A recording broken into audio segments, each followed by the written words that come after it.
War DCM DK Shivakumar ಹೇಳಿಕೆಗೆ ಈಗ ವಿಪಕ್ಷಗಳು ಕೆಂಡ ಕಾರ್ತಾ ಇದೆ. ಮತ್ತೊಂದು ಹೋರಾಟಕ್ಕೆ ಬಿಜೆಪಿ ಸಜ್ಜಾಗಿದೆ. ನೀರಿನ ದರ ಏರಿಕೆ ಮಾಡಿದ್ರೆ ಪ್ರತಿಭಟನೆ ಫಿಕ್ಸ್ ಅಂತ ಇದೆ ಮೂಲಗಳು. ಅಗತ್ಯ ವಸ್ತುಗಳ ಬೆಲೆ ಗಗನಕ್ಕೇರಿದೆ. ಈ ಸಮಯದಲ್ಲಿ ನೀರಿನ ದರ ಕೂಡ ಏರಿಕೆ ಬೇಕಾ ಅನ್ನೋದು ಬಿಜೆಪಿ ನಾಯಕರ ಪ್ರಶ್ನೆ, ಜನಸಾಮಾನ್ಯರ ಪ್ರಶ್ನೆ ಕೂಡ ಇದೆ.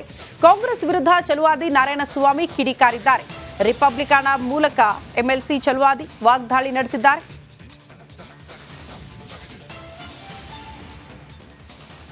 ಬೆಂಗಳೂರು ನಾಗರಿಕರಿಗೆ ಸರ್ಕಾರ ನೀರಿನ ದರದ ಶಾಕ್ ನೀಡೋಕೆ ಹೊರಟಿರ್ತಕ್ಕಂಥದ್ದು. ಈ ಕುರಿತಂತೆ ಮಾತಾಡೋದಕ್ಕೆ ನಮ್ಮ ಜೊತೆಗೆ ಪರಿಷತ್ನ ವಿಪಕ್ಷ ನಾಯಕರಾದಂಥ ಚಲುವಾದಿ ನಾರಾಯಣಸ್ವಾಮಿ ಅವರು ಇದ್ದಾರೆ. ಅವರನ್ನೇ ಮಾತಾಡ್ತಾರೆ. ಸರ್, ಬೆಂಗಳೂರಿನ ನಾಗರಿಕರು ಉಪಸ್ಮರಣೆ ಇಲ್ಲದಂತಹ ನಾಗರಿಕರು ಅಂತ ಹೇಳಿ ಈ ಡಿ ಕೆ ಶಿವಕುಮಾರ್ ತೆಗಳಿರ್ತಕ್ಕಂಥದ್ದು. ಜೊತೆಗೆ ಯಾರು ಏನೇ ಮಾಡಲಿ ನಾವು ನೀರಿನ ದರ ಹೆಚ್ಚಳ ಮಾಡ್ತೀವಿ ಅಂತ ಡಿ ಕೆ ಶಿವಕುಮಾರ್ ಹೇಳಿದ್ದಾರೆ. ಡಿ ಕೆ ಶಿವಕುಮಾರು ಪಾಪ ಇನ್ನೂ ಅವ್ರಿಗೆ ಅರ್ಥ ಆಗಿಲ್ಲ ಬೆಂಗಳೂರು ಜನ ಏನು ಅಂತ. ಉಪಸ್ಮರಣೆ ಇಲ್ಲದ ಜನ ಅಂತಂದರೆ ಎಷ್ಟು ಕೆಟ್ಟ ಪದ ಅದು. ಏನು ಸ್ಮರಣೆ ಮಾಡಬೇಕಂತೆ ಇವ್ರಿಗೆ? ಪೆಟ್ರೋಲ್ ಕಡಿಮೆ ಮಾಡಿಬಿಡ್ತೀವಿ ಅಂದರು, ಪೆಟ್ರೋಲ್ ಜಾಸ್ತಿ ಮಾಡಲಿಲ್ವಾ? ಡೀಸೆಲ್ ಕಡಿಮೆ ಮಾಡ್ತೀವಿ ಅಂದರು, ಡೀಸೆಲ್ ಜಾಸ್ತಿ ಮಾಡಲಿಲ್ವಾ? ಈಗ ನೀರಿನ ದರ ಹೆಚ್ಚಿಸ್ಲಿಲ್ವಾ? ಎಲೆಕ್ಟ್ರಿಸಿಟಿ ಹೆಚ್ಚಿಸ್ಲಿಲ್ವಾ? ಎಲ್ಲವನ್ನೂ ಮಾಡಿದ್ದೀರಿ. ಡೆವಲಪ್ಮೆಂಟ್ ಏನು ಮಾಡಿದ್ದೀರಿ? ಡೆವಲಪ್ಮೆಂಟ್ ಈಗಲೂ ರಸ್ತೆಗಳೆಲ್ಲ ನೋಡಿ ಗುಂಡಿಗಳು ಹೆಂಗೆ ಬಿದ್ದಿದೆ. ಬೆಂಗಳೂರನ್ನ ನೆಗ್ಲೆಕ್ಟ್ ಮಾಡ್ತಿದ್ದಾರೆ ಅವರು. ಯಾಕೆ ಅಂತ ಟ್ಯಾಕ್ಸ್ ಮಾತ್ರ ಇಲ್ಲಿಂದ ಬೇಕು, ಸವಲತ್ತು ಮಾತ್ರ ಇಲ್ಲಿ ಕೊಡಬಾರ್ದು. ಅದು ಅವ್ರ ಪರಿಸ್ಥಿತಿ. ಯಾಕೆ ಅಂತಂದ್ರೆ ಖಜಾನೆ ಬೇರೆ ಖಾಲಿಯಾಗಿದೆ. ಅವರು ಬೆಂಗಳೂರಿನವ್ರಿಗೆ 100 ರೂಪಾಯಿ ಒಂದು ಸ್ಕ್ವೇರ್ ಫೀಟ್ಗೆ ರೇಟ್ ಫಿಕ್ಸ್ ಮಾಡಿಬಿಟ್ಟಿದ್ದಾರೆ. Illegal rate. ಅದೇನು ಅದಕ್ಕೇನು ಇದು ಕೊಡಲ್ಲ, ರೆಸಿಪ್ಟ್ ಏನು ಕೊಡಲ್ಲ. ಹಂಗಾಗಿ ಇವತ್ತಿನ ಪರಿಸ್ಥಿತಿ ಭಾಳ ಹದಗೆಟ್ಟಿದೆ. ಯಾರ ಅಕೌಂಟ್ಗೆ ಹೋಗುತ್ತೆ ಅಂತ ಅದು ಪ್ರೈವೇಟ್ ಅಕೌಂಟೇ. ಸರ್ಕಾರದ ಅಕೌಂಟ್ಗೆ ಹೋಗೋದಾದರೆ ಅದು ಸರ್ಕಾರಕ್ಕೆ ಹೋಗೋ ಫೀಸು. ಇದು ಬೇರೆ ಟ್ಯಾಕ್ಸ್, ಇದು ಜೋಬ್ಗೆ ಹೋಗೋ ಇದು ಟ್ಯಾಕ್ಸ್. ಇದು ಈಗಾಗಲೇ ಜಾಗೀರಾಗಿದೆ. ಜನ ಇವತ್ತು ಕುಪಿತುಕೊಂಡಿದ್ದಾರೆ. ಬೆಂಗಳೂರಿನಲ್ಲಿ ಅವ್ರು ಬಂದರೆ ಈಗ ಗೊತ್ತಾಗುತ್ತೆ. ಅವರು ಬೆಂಗಳೂರಿನ ಒಳಗಡೆ ಸರಿಯಾಗಿ ಬಂದರೆ ಜನ ಅವರಿಗೆ ಬುದ್ಧಿ ಕಲಿಸ್ತಾರೆ. ಇವತ್ತು ಎಲ್ಲ ರೀತಿಯಲ್ಲೂ ಭ್ರಷ್ಟಾಚಾರಗಳಲ್ಲಿ ಮುಳುಗಿ ಈ ಸರ್ಕಾರ ಬಹುಶಃ ಅವರು ನೀರಿನ ಬೆಲೆ ಏರಿಸೋ ತನಕ ಈ ಸರ್ಕಾರ ಇರಲ್ಲ ಅಂತ ಕಾಣುತ್ತೆ ನನಗೆ. ಬಹುಶಃ ಹತ್ರ ಮೊಂಡುತನದಿಂದ ಒಂದಷ್ಟು ದಿನ ದುಡ್ತಾವ್ರೆ, ಆದರೆ ಬೇಗ ಹೋಗುತ್ತೆ ಸರ್ಕಾರ. ಶಿವಕುಮಾರ್ ವಿರೋಧ ಪಕ್ಷ ಲೆಕ್ಕಕ್ಕೆ ಇಲ್ವಾ ಅಂತ? ವಿರೋಧ ಪಕ್ಷವಾದರೂ ಹೇಳಿ, ಯಾರಾದರೂ ಹೇಳಿ, ಏನಾದರೂ ಮಾಡ್ಕೊಂಡ್ಲಿ ನಾವು ಮಾತ್ರ ನೀರಿನ ದರ ಹೆಚ್ಚಳ ಮಾಡೇ ಮಾಡ್ತೀವಿ. ನೋಡ್ರಿ, ಗಾಂಧಿವಾದಕ್ಕೆ ಅವ್ರು ಕಟ್ಟು ಬಿದ್ದಿದ್ರೆ ಹೋರಾಟಕ್ಕೆ ಬೆಲೆ ಕೊಡ್ತಿದ್ರು. ಯಾವ ಗಾಂಧಿ? ರಾಹುಲ್ ಗಾಂಧಿ ಅಲ್ಲ, ಮಹಾತ್ಮ ಗಾಂಧಿ. ಮಹಾತ್ಮ ಗಾಂಧಿ ನಡೆಯೇ ಬೇರೆ ಇತ್ತು. ರಾಹುಲ್ ಗಾಂಧಿದು ಈಗ ಡಿಫ್ರೆಂಟು. ಆ ರಾಹುಲ್ ಗಾಂಧಿ ನಡೆಯಲ್ಲಿ ಇವರು ನಡೀತಾ ಇರೋದ್ರಿಂದ ಈ ಮಂಡುತನ, ಈ ಬಂಡತನ ಇಂಥವೆಲ್ಲ ಇವರು ಮೈಗೂಡಿಸ್ಕೊಂಡಿದ್ದಾರೆ. ಮಹಾತ್ಮ ಗಾಂಧಿದಿದ್ದರೆ ಏನಪ್ಪ ಇಂಥ ಹೋರಾಟ ಆಗ್ತಾಯಿದೆ, ಏನು ಪರಿಸ್ಥಿತಿ, ಅದನ್ನು ಸರಿ ಮಾಡೋಣ ಅಂದ್ಕೊಳ್ತಿದ್ರು. ಇವರು ಸರಿ ಹೋಗೋರಲ್ಲ. ಅದರಿಂದಾಗಿ ಇಂಥದ್ದವ್ರು ಮಾಡ್ತಾ ಇರಲಿ, ನಮ್ಗೆ ಆಹಾರ ಕೊಡ್ತಾರೆ, ನಾವು ಜನರ ಗಮನ ಸೆಳೆಯೋ ಕೆಲಸ ಮಾಡ್ತಾರೆ. Thank you sir. ಇದಿಷ್ಟು ಕೂಡ ಪರಿಷತ್ ವಿರೋಧ ಪಕ್ಷದ ನಾಯಕರಾದ ಚಲುವಾದಿ ನಾರಾಯಣಸ್ವಾಮಿ ಅವರ ಮಾತು. ಅವರು ನೇರವಾಗಿ ಹೇಳುವಂಥದ್ದು, ಸರ್ಕಾರ ಎಲ್ಲದರಲ್ಲೂ ಕೂಡ ಮೊಂಡುತನ ಪ್ರದರ್ಶನ ಮಾಡ್ತಾ ಇದೆ. ನಾವು ಕೂಡ ನೀರಿನ ದರ ಹೆಚ್ಚಳ ದರವನ್ನು ವಿರೋಧಿಸಿ ಪ್ರತಿಭಟನೆ ಕೂಡ ಮಾಡ್ತೇವೆ. ಆದರೆ ನಾವು ವಿರೋಧ ಪಕ್ಷವಾಗಿ ಕೇವಲ ಪ್ರತಿಭಟನೆ ಅಷ್ಟೇ ಮಾಡ್ಬೋದು, ಕ್ರಮ ತಗೊಳ್ಬೇಕಾದ್ರೆ ಸರ್ಕಾರ ಇದಕ್ಕೆ ಬಗ್ಬೇಕು ಅಂತಕ್ಕಂಥ ರೀತಿಯಲ್ಲಿ ಒಂದು ಆಗ್ರಹವನ್ನು ಮಾಡಿರ್ತಕ್ಕಂಥದ್ದು. ಕ್ಯಾಮ್ರಾ ಪರ್ಸನ್ ಮಂಜುನಾಥ್ ಜೊತೆ Suresh, Republican. War DCM DK Shivakumar ಹೇಳಿಕೆಗೆ ಈಗ ವಿಪಕ್ಷಗಳು ಕೆಂಡ ಕಾರ್ತಾ ಇದೆ. ಮತ್ತೊಂದು ಹೋರಾಟಕ್ಕೆ ಬಿಜೆಪಿ ಸಜ್ಜಾಗಿದೆ. ನೀರಿನ ದರ ಏರಿಕೆ ಮಾಡಿದ್ರೆ ಪ್ರತಿಭಟನೆ ಫಿಕ್ಸ್ ಅಂತ ಇದೆ ಮೂಲಗಳು. ಅಗತ್ಯ ವಸ್ತುಗಳ ಬೆಲೆ ಗಗನಕ್ಕೇರಿದೆ. ಈ ಸಮಯದಲ್ಲಿ ನೀರಿನ ದರ ಕೂಡ ಏರಿಕೆ ಬೇಕಾ ಅನ್ನೋದು ಬಿಜೆಪಿ ನಾಯಕರ ಪ್ರಶ್ನೆ, ಜನಸಾಮಾನ್ಯರ ಪ್ರಶ್ನೆ ಕೂಡ ಇದೆ. ಕಾಂಗ್ರೆಸ್ ವಿರುದ್ಧ ಚಲುವಾದಿ ನಾರಾಯಣಸ್ವಾಮಿ ಕಿಡಿಕಾರಿದ್ದಾರೆ. ರಿಪಬ್ಲಿಕನ್ ಮೂಲಕ ಎಂಎಲ್ಸಿ ಚಲುವಾದಿ ವಾಗ್ದಾಳಿ ನಡೆಸಿದ್ದಾರೆ.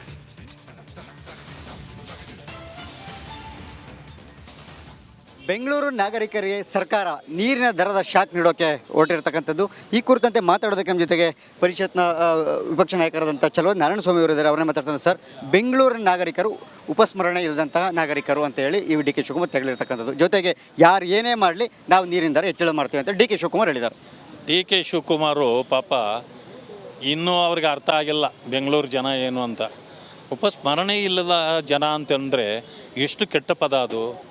ಏನು ಸ್ಮರಣೆ ಮಾಡಬೇಕಂತೆ ಇವ್ರಿಗೆ? ಪೆಟ್ರೋಲ್ ಕಡಿಮೆ ಮಾಡಿಬಿಡ್ತೀವಿ ಅಂದರು, ಪೆಟ್ರೋಲ್ ಜಾಸ್ತಿ ಮಾಡಲಿಲ್ವಾ? ಡೀಸೆಲ್ ಕಡಿಮೆ ಮಾಡ್ತೀವಿ ಅಂದರು, ಡೀಸೆಲ್ ಜಾಸ್ತಿ ಮಾಡಲಿಲ್ವಾ? ಈಗ ನೀರಿನ ದರ ಹೆಚ್ಚಿಸ್ಲಿಲ್ವಾ? ಎಲೆಕ್ಟ್ರಿಸಿಟಿ ಹೆಚ್ಚಿಸ್ಲಿಲ್ವಾ? ಎಲ್ಲವನ್ನೂ ಮಾಡಿದ್ದೀರಿ. ಡೆವಲಪ್ಮೆಂಟ್ ಏನು ಮಾಡಿದ್ದೀರಿ? ಡೆವಲಪ್ಮೆಂಟ್ ಈಗಲೂ ರಸ್ತೆಗಳೆಲ್ಲ ನೋಡಿ ಗುಂಡಿಗಳು ಹೆಂಗೆ ಬಿದ್ದಿದೆ. ಬೆಂಗಳೂರನ್ನ ನೆಗ್ಲೆಕ್ಟ್ ಮಾಡ್ತಿದ್ದಾರೆ ಅವರು. ಯಾಕೆ ಅಂತ ಟ್ಯಾಕ್ಸ್ ಮಾತ್ರ ಇಲ್ಲಿಂದ ಬೇಕು, ಸವಲತ್ತು ಮಾತ್ರ ಇಲ್ಲಿ ಕೊಡಬಾರ್ದು. ಅದು ಅವ್ರ ಪರಿಸ್ಥಿತಿ. ಯಾಕೆಂತಂದ್ರೆ ಖಜಾನೆ ಬೇರೆ ಖಾಲಿಯಾಗಿದೆ. ಅವರು ಬೆಂಗಳೂರಿನವ್ರಿಗೆ 100 ರೂಪಾಯಿ ಒಂದು ಸ್ಕ್ವೇರ್ ಫೀಟ್ಗೆ ರೇಟ್ ಫಿಕ್ಸ್ ಮಾಡಿಬಿಟ್ಟಿದ್ದಾರೆ, ಇಲ್ಲೀಗಲ್ ರೇಟ್. ಅದೇನು ಅದಕ್ಕೇನು ಇದು ಕೊಡಲ್ಲ, ರೆಸಿಪ್ಟ್ ಏನು ಕೊಡಲ್ಲ. ಹಂಗಾಗಿ ಇವತ್ತಿನ ಪರಿಸ್ಥಿತಿ ಭಾಳ ಹದಗೆಟ್ಟಿದೆ. ಯಾರ ಅಕೌಂಟ್ಗೆ ಹೋಗುತ್ತೆ ಅಂತ ಯಾರ ಅಕೌಂಟ್ಗೆ ಹೋಗುತ್ತೆ ಅಂತ ಅದು ಪ್ರೈವೇಟ್ ಅಕೌಂಟೇ. ಸರ್ಕಾರದ ಅಕೌಂಟ್ಗೆ ಹೋಗೋದಾದರೆ ಅದು ಸರ್ಕಾರಕ್ಕೆ ಹೋಗೋ ಫೀಸು, ಇದು ಬೇರೆ ಟ್ಯಾಕ್ಸ್, ಇದು ಜೋಬ್ಗೆ ಹೋಗೋ ಇದು ಟ್ಯಾಕ್ಸ್. ಇದು ಈಗಾಗಲೇ ಜಾಗೀರಾಗಿದೆ. ಜನ ಇವತ್ತು ಕುಪಿತುಕೊಂಡಿದ್ದಾರೆ ಬೆಂಗಳೂರಿನಲ್ಲಿ. ಅವ್ರು ಬಂದರೆ ಈಗ ಗೊತ್ತಾಗುತ್ತೆ. ಅವರು ಬೆಂಗಳೂರಿನ ಒಳಗಡೆ ಸರಿಯಾಗಿ ಬಂದರೆ ಜನ ಅವರಿಗೆ ಬುದ್ಧಿ ಕಲಿಸ್ತಾರೆ. ಇವತ್ತು ಎಲ್ಲ ರೀತಿಯಲ್ಲೂ ಭ್ರಷ್ಟಾಚಾರಗಳಲ್ಲಿ ಮುಳುಗಿ ಈ ಸರ್ಕಾರ ಬಹುಶಃ ಅವರು ನೀರಿನ ಬೆಲೆ ಏರಿಸೋ ತನಕ ಈ ಸರ್ಕಾರ ಇರಲ್ಲ ಅಂತ ಕಾಣುತ್ತೆ ನನಗೆ. ಬಹುಶಃ ಹತ್ರ ಮೊಂಡುತನದಿಂದ ಒಂದಷ್ಟು ದಿನ ದುಡ್ತಾವ್ರೆ, ಆದರೆ ಬೇಗ ಹೋಗುತ್ತೆ ಸರ್ಕಾರ. ಶಿವಕುಮಾರ್ ವಿರೋಧ ಪಕ್ಷ ಲೆಕ್ಕಕ್ಕೆ ಇಲ್ವಾ ಅಂತ? ವಿರೋಧ ಪಕ್ಷವಾದರೂ ಹೇಳಿ, ಯಾರಾದರೂ ಹೇಳಿ, ಏನಾದರೂ ಮಾಡ್ಕೊಂಡ್ಲಿ, ನಾವು ಮಾತ್ರ ನೀರಿನ ದರ ಹೆಚ್ಚಳ ಮಾಡೇ ಮಾಡ್ತೀವಿ. ನೋಡ್ರಿ, ಗಾಂಧಿವಾದಕ್ಕೆ ಅವ್ರು ಕಟ್ಟು ಬಿದ್ದಿದ್ರೆ ಹೋರಾಟಕ್ಕೆ ಬೆಲೆ ಕೊಡ್ತಿದ್ರು. ಯಾವ ಗಾಂಧಿ? ರಾಹುಲ್ ಗಾಂಧಿ ಅಲ್ಲ, ಮಹಾತ್ಮ ಗಾಂಧಿ. ಮಹಾತ್ಮ ಗಾಂಧಿ ನಡೆಯೇ ಬೇರೆ ಇತ್ತು. ರಾಹುಲ್ ಗಾಂಧಿದು ಈಗ ಡಿಫ್ರೆಂಟು. ಆ ರಾಹುಲ್ ಗಾಂಧಿ ನಡೆಯಲ್ಲಿ ಇವರು ನಡೀತಾ ಇರೋದ್ರಿಂದ ಈ ಮಂಡುತನ, ಈ ಬಂಡತನ, ಇಂಥವೆಲ್ಲ ಇವರು ಮೈಗೂಡಿಸ್ಕೊಂಡಿದ್ದಾರೆ.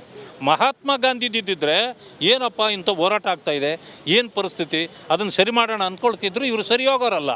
ಅದರಿಂದಾಗಿ ಇಂಥದ್ದವ್ರು ಮಾಡ್ತಾ ಇರಲಿ, ನಮ್ಗೆ ಆಹಾರ ಕೊಡ್ತಾರೆ, ನಾವು ಜನರ ಗಮನ ಸೆಳೆಯೋ ಕೆಲಸ ಮಾಡ್ತಾ ಇರಲಿ. Thank you sir. ಇದಿಷ್ಟು ಕೂಡ ಪರಿಷತ್ ವಿರೋಧ ಪಕ್ಷದ ನಾಯಕರಾದ ಛಲವಾದಿ ನಾರಾಯಣಸ್ವಾಮಿ ಅವರ ಮಾತು. ಅವರು ನೇರವಾಗಿ ಹೇಳುವಂಥದ್ದು, ಸರ್ಕಾರ ಎಲ್ಲದರಲ್ಲೂ ಕೂಡ ಮೊಂಡುತನ ಪ್ರದರ್ಶನ ಮಾಡ್ತಾ ಇದೆ.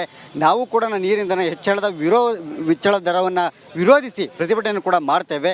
ಆದರೆ ನಾವು ವಿರೋಧ ಪಕ್ಷವಾಗಿ ಕೇವಲ ಪ್ರತಿಭಟನೆ ಅಷ್ಟೇ ಮಾಡ್ಬೋದು, ಕ್ರಮ ತಗೊಳ್ಬೇಕಾದ್ರೆ ಸರ್ಕಾರ ಇದಕ್ಕೆ ಬಗ್ಬೇಕು ಅಂತಕ್ಕಂಥ ರೀತಿಯಲ್ಲಿ ಒಂದು ಆಗ್ರಹವನ್ನು ಮಾಡಿರ್ತಕ್ಕಂಥದ್ದು. ಕ್ಯಾಮ್ರಾ ಪರ್ಸನ್ ಮಂಜುನಾಥ್ ಜೊತೆ Suresh, Republic. DCM DK Shivakumar ಹೇಳಿಕೆಗೆ ಈಗ ವಿಪಕ್ಷಗಳು ಕೆಂಡ ಕಾರ್ತಾ ಇದೆ. ಮತ್ತೊಂದು ಹೋರಾಟಕ್ಕೆ ಬಿಜೆಪಿ ಸಜ್ಜಾಗಿದೆ. ನೀರಿನ ದರ ಏರಿಕೆ ಮಾಡಿದ್ರೆ ಪ್ರತಿಭಟನೆ ಫಿಕ್ಸ್ ಅಂತ ಇದೆ ಮೂಲಗಳು. ಅಗತ್ಯ ವಸ್ತುಗಳ ಬೆಲೆ ಗಗನಕ್ಕೇರಿದೆ. ಈ ಸಮಯದಲ್ಲಿ ನೀರಿನ ದರ ಕೂಡ ಏರಿಕೆ ಬೇಕಾ ಅನ್ನೋದು ಬಿಜೆಪಿ ನಾಯಕರ ಪ್ರಶ್ನೆ, ಜನಸಾಮಾನ್ಯರ ಪ್ರಶ್ನೆ ಕೂಡ ಇದೆ. ಕಾಂಗ್ರೆಸ್ ವಿರುದ್ಧ ಛಲವಾದಿ ನಾರಾಯಣಸ್ವಾಮಿ ಕಿಡಿಕಾರಿದ್ದಾರೆ. ರಿಪಬ್ಲಿಕನ್ ಮೂಲಕ ಎಂಎಲ್ಸಿ ಛಲವಾದಿ ವಾಗ್ದಾಳಿ ನಡೆಸಿದ್ದಾರೆ.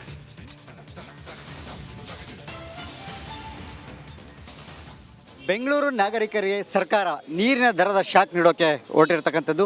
ಈ ಕುರಿತಂತೆ ಮಾತಾಡೋದಕ್ಕೆ ನಮ್ಮ ಜೊತೆಗೆ ಪರಿಷತ್ನ ವಿಪಕ್ಷ ನಾಯಕರಾದಂಥ ಛಲವಾದಿ ನಾರಾಯಣಸ್ವಾಮಿ ಅವರು ಇದ್ದಾರೆ. ಅವರನ್ನೇ ಮಾತಾಡ್ತಾರೆ. ಸರ್, ಬೆಂಗಳೂರಿನ ನಾಗರಿಕರು ಉಪಸ್ಮರಣೆ ಇಲ್ಲದಂತಹ ನಾಗರಿಕರು ಅಂತ ಹೇಳಿ ಈ ಡಿ ಕೆ ಶಿವಕುಮಾರ್ ತೆಗಳಿರ್ತಕ್ಕಂಥದ್ದು. ಜೊತೆಗೆ ಯಾರು ಏನೇ ಮಾಡಲಿ ನಾವು ನೀರಿನ ದರ ಹೆಚ್ಚಳ ಮಾಡ್ತೀವಿ ಅಂತ ಡಿ ಕೆ ಶಿವಕುಮಾರ್ ಹೇಳಿದ್ದಾರೆ. ಡಿ ಕೆ ಶಿವಕುಮಾರು ಪಾಪ ಇನ್ನೂ ಅವ್ರಿಗೆ ಅರ್ಥ ಆಗಿಲ್ಲ ಬೆಂಗಳೂರು ಜನ ಏನು ಅಂತ. ಉಪಸ್ಮರಣೆ ಇಲ್ಲದ ಜನ ಅಂತಂದರೆ ಎಷ್ಟು ಕೆಟ್ಟ ಪದ ಅದು. ಏನು ಸ್ಮರಣೆ ಮಾಡಬೇಕಂತೆ ಇವ್ರಿಗೆ? ಪೆಟ್ರೋಲ್ ಕಡಿಮೆ ಮಾಡಿಬಿಡ್ತೀವಿ ಅಂದರು, ಪೆಟ್ರೋಲ್ ಜಾಸ್ತಿ ಮಾಡಲಿಲ್ವಾ? ಡೀಸೆಲ್ ಕಡಿಮೆ ಮಾಡ್ತೀವಿ ಅಂದರು, ಡೀಸೆಲ್ ಜಾಸ್ತಿ ಮಾಡಲಿಲ್ವಾ? ಈಗ ನೀರಿನ ದರ ಹೆಚ್ಚಿಸಲಿಲ್ವಾ? ಎಲೆಕ್ಟ್ರಿಸಿಟಿ ಹೆಚ್ಚಿಸಲಿಲ್ವಾ? ಎಲ್ಲವನ್ನೂ ಮಾಡಿದ್ದೀರಿ. ಡೆವಲಪ್ಮೆಂಟ್ ಏನು ಮಾಡಿದ್ದೀರಿ?